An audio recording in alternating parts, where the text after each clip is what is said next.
अस्सलाम वालेकुम my YouTube family, क्या हाल चाल है आप सबका। उम्मीद करती हूँ आप सब ठीक ठाक होंगे, खैर खैरियत से होंगे। Welcome to my channel.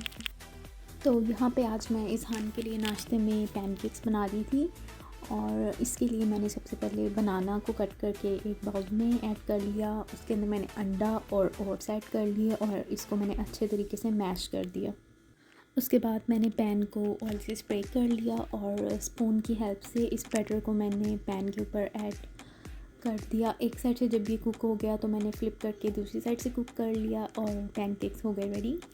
इसको मैंने योगर्ट के साथ सर्व किया था और क्योंकि मैंने ये फ़र्स्ट टाइम बनाए थे तो इज़हान ने सिर्फ एक ही खाया, बाकी के दो उसने ज़ाया ही किए थे। अच्छा, चाहे बच्चे ना ही खाएं लेकिन उनको कुछ ना कुछ खाने के लिए देने की ट्राई करते रहना चाहिए।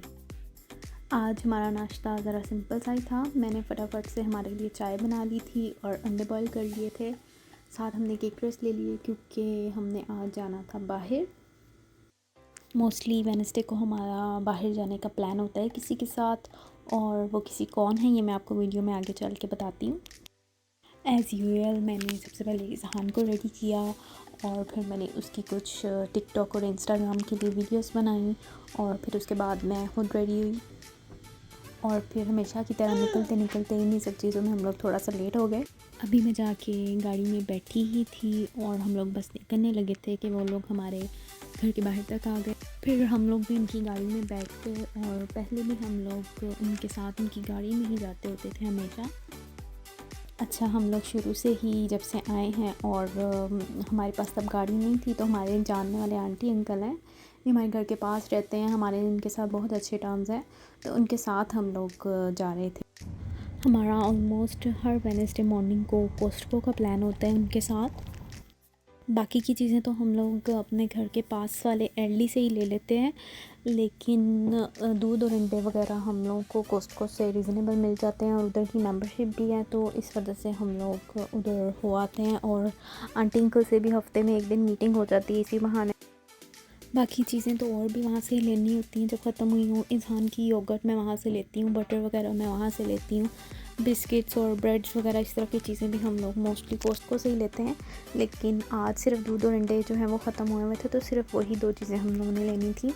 अच्छा, आज जिस बारे में मैं बात करना चाह रही थी वो बात असल में ये थी कि हम मदर्स को एक गलती ऐसी है जो नहीं करनी चाहिए। वो गलती ये है कि हमें अपने बच्चों को शुरू से ही फीडर भी साथ लगाना चाहिए, ताकि हमें आगे जाके हमें भी प्रॉब्लम ना हो और हमारे बच्चों को भी प्रॉब्लम ना हो। अच्छा, इस बात का मुझे भी अच्छे तरीके से अंदाज़ा था कि ये कितना ज़रूरी है और मैंने इन्हीं सब चीज़ों को मद्देनज़र रखते हुए इज़हान को भी शुरू से फ़ीडर लगाया था। लेकिन आगे जाके मैंने कुछ ऐसी गलतियाँ कर दी कि इसने फिर उसके बाद फ़ीडर पीना ही छोड़ दिया। अच्छा, स्टार्टिंग से जब से इज़हान पैदा हुआ था ऑलमोस्ट तब से लेकर 5 मंथ्स तक मैं इसको फ़ीड के साथ साथ दिन में 1 से 2 फ़ीडर भी लाज़मी देती थी। लेकिन जब 5 मंथ्स का ये हुआ और मैंने इसको सॉलिड स्टार्ट करवाए, इसको मैं खीर वगैरह या प्यूरीज़ वगैरह दिन के टाइम पे दे देती थी और रात को मैं इसको फ़ीड ही करवाती थी। बस 2 से 4 दिन का गैप आया और उसके बाद इसने फ़ीडर नहीं पिया। मैंने कोशिश भी की इसको देने की और वो टाइम भी ऐसा था कि जब हमने पाकिस्तान जाना था और सफ़र की एक तो बहुत प्रॉब्लम थी, मैंने सफ़र भी बहुत मुश्किल से किया। फिर पाकिस्तान में भी मैं जब इसको फ़ीडर देती थी तो ये रोता था, तो सारों ने मुझे यही कहना शुरू कर दिया कि बच्चे को ना रुलाओ, जिस तरह वो चाहता है वैसे करो। तो बस इन सब चीज़ों में, इन सब चक्करों में इसका फ़ीडर बिल्कुल ही छूट गया। मैंने फिर सोचा कि अब मैं आराम से कोरिया वापस जाके तो फिर कोशिश करूँगी। लेकिन कोरिया भी जब हम लोग गए हैं तो उधर हम लोगों का सिर्फ 20 डेज़ का स्टे था और वो भी अफरा तफरी थी सारी, क्योंकि हम लोगों ने अपना सारा घर का सामान वाइंड अप करना था और यूएस से आना था। तो इन सब चक्करों में भी ऑब्वियसली मैं कुछ नहीं कर सकी और अब इधर आके भी मैं 4 महीने हो गए हैं कोशिश में लगी हुई हूँ कि ये किसी दिन फ़ीडर पी ले, पर ये फ़ीडर बिल्कुल भी नहीं अब पीता। यहाँ पे भी आने और अपनी थोड़ी सी रूटीन सेट करने के बाद, इसको भी थोड़ा सा सेट होने देने के बाद मैंने मतलब डेली कोशिश करती हूँ, मैं इसका फ़ीडर भी बनाती हूँ, इसको देती भी हूँ, पर ये मुंह में रख के बैठा रहता है, उसका निप्पल चबाता रहता है और अभी तक इसने फ़ीडर जो है दोबारा से स्टार्ट नहीं किया। मैं तो इस वजह से बहुत ज़्यादा परेशान हूँ और मेरी पूरी रात इसके चक्करों में ही गुजर जाती है। तो अगर आप लोगों के पास कोई टिप्स हों तो मुझे मेरे इंस्टाग्राम के इनबॉक्स में लाजमी बताइएगा कि मैं इसको फ़ीड किस तरह छुड़वाऊँ और मैं किस तरह इसको दोबारा से फ़ीडर स्टार्ट करवाऊँ। अच्छा खैर, हम लोग कोस्टको से वापस आ गए हुए थे और मेरे हस्बैंड ने अब जॉब पे जाना था, तो मैंने सबसे पहले उनको खाना वगैरह गर्म करके दिया। स्नैक में मैंने उनको फ्रूट चाट बना दी। फिर इवनिंग में मैंने इज़हान के लिए खीर बनाई। तो क्योंकि फ़ीडर ये नहीं पीता तो मैं इसके लिए खीर बना लेती हूँ और मेरी कोशिश होती है कि हफ़्ते में 1 से 2 दफ़ा दे दूँ, या जब मैंने कुछ बनाया नहीं हुआ या मुझे समझ नहीं आ रहा कि मैंने उसको क्या खिलाना है तो फिर मैं खीर दे देती हूँ। अच्छा, मैंने सबसे पहले हाफ़ ग्लास चावल लिए थे। ये चावल बिल्कुल साफ़ सुथरे थे, इनके अंदर कोई किसी किस्म का कीड़ा नहीं था। आप लोग भी चावलों को अच्छी तरह चेक कर लें, और अगर आप लोगों ने चावलों को वॉश करके ड्राई करना हो तो आप उस तरह भी कर सकते हैं। मैंने ऐसा नहीं किया, मैंने चावलों को डायरेक्टली ग्राइंड करके इसका पाउडर बना लिया था। और अगर आप लोगों के पास ऑलरेडी पाउडर मौजूद हो तो आप लोग चाहे पाउडर यूज़ कर लें। अच्छा, मैंने 5 स्पून्स राइस पाउडर को पानी में सोक करके रख दिया था थोड़ी देर के लिए। इसके साथ मैंने 3 खजूरें और कुछ बादाम वो सोक करके रख दिए पानी में। इस पाउडर को इसलिए सोक करना पानी में ज़रूरी है ताकि अगर हम इसको डायरेक्टली दूध में डाल दें तो इसके लम्प्स ना बने। खैर, मैंने फिर दूध जो है वो बॉईल होने के लिए रखा, और ये खजूरें, बादाम और फिर मैंने इसके अंदर काजू डाल के और दूध डाल के ये इसका पेस्ट बना लिया अच्छे तरीके से। और जब दूध में बॉईल आ गया तो मैंने इस पेस्ट को दूध के अंदर ऐड कर दिया। अच्छी तरह से पकाने के बाद काफ़ी देर तक, जब मुझे लगा कि राइस अच्छी तरह कुक हो गए हैं खीर के अंदर, तो मैंने इसके अंदर शुगर ऐड कर दी। ऑलमोस्ट मैंने 5 सर्विंग्स बनाई थी। आप चाहें तो आप डेली फ्रेश बना सकते हैं, लेकिन मैं एक ही दफ़ा ज़रा 3-4 बॉक्सेस बना लेती हूँ ताकि फिर मुझे इतनी फ़िक्र ना रहे। और मेरे हस्बैंड को भी पसंद है तो कभी कभार वो भी थोड़ी बहुत टेस्ट कर लेते होते हैं। अच्छा, ये फुल बॉक्स, एक बॉक्स तो इज़हान के लिए बहुत ज़्यादा है, तो ये ऑलमोस्ट इसके हाफ से थोड़ा सा कम जो है, इतना ये एक टाइम पे खा लेता होता है। जब कहीं बाहर जाना हो तो चाहे मैं थोड़ी देर के लिए भी जाऊँ तो वापस आके मुझे ऐसा लगता है मैं बहुत ज़्यादा थक गई हूँ। तो बस मेरे हस्बैंड तो चले गए हुए थे काम पे, तो फिर मैं और इज़हान 2-3 घंटे हम लोगों ने रेस्ट किया। और उठने के बाद मैंने थोड़े बहुत काम शाम अपने घर के किए।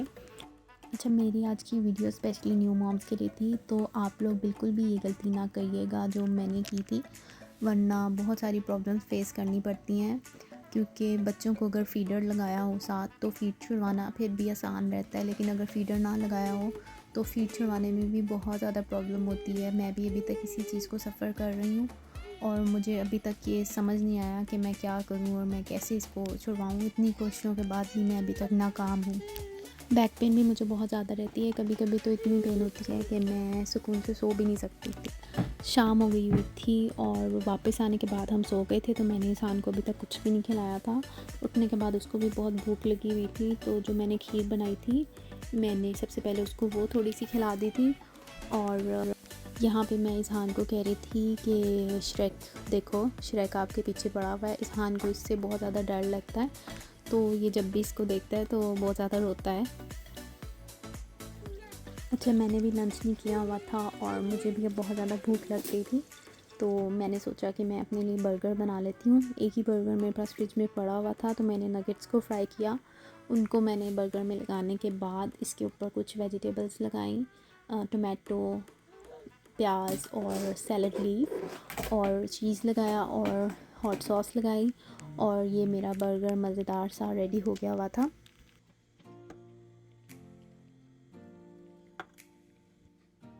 उसके बाद मैंने अपने मज़ेदार से बर्गर को नेटफ्लिक्स के साथ एंजॉय किया, और 1-2 नगेट्स मैंने इज़हान को भी दे दिए थे क्योंकि अभी ही मैंने इसको खीर खिलाई थी तो इसका पेट वैसे फुल था, तो इसलिए इसने कुछ शौक से नहीं खाए। उसके बाद आज मैंने घर की डीप क्लीनिंग करनी थी, बेडशीट मेरी चेंज होने वाली थी, तो मैंने सबसे पहले बेडशीट झाड़ के चेंज की, और उसके बाद मैंने सारे कारपेट से वैक्यूम किया। क्लीनिंग मैं रोज़ तो नहीं करती, सिवाय उसके जो इज़हान गंद वगैरह खिला दे, तो हफ़्ते में एक ही दफ़ा मैं अच्छे तरीके से पूरे घर को साफ़ कर लेती हूँ। तो अपनी बेडरूम और किचन के अलावा मुझे बाकी कमरों को डेली साफ़ करने की ज़रूरत नहीं पड़ती। इज़हान अब अपने टॉयज़ छोड़ के किचन की सारी कैबिनेट्स में से बर्तन निकाल के तो उनके साथ खेलता है।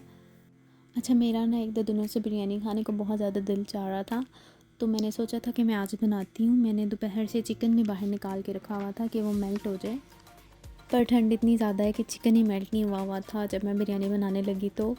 और वैसे भी मैंने बर्गर खा लिया हुआ था, अब मुझे तो भूख थी नहीं, लेकिन मैंने अपने हस्बैंड के लिए तो कुछ ना कुछ बनाना था। तो फिर मैंने सोचा कि मैं ऑमलेट बना लेती हूँ। कबाब भी पड़े हुए थे और अंडे भी पड़े हुए थे, तो मैंने कबाब वाला ऑमलेट बनाया अपने हस्बैंड के लिए।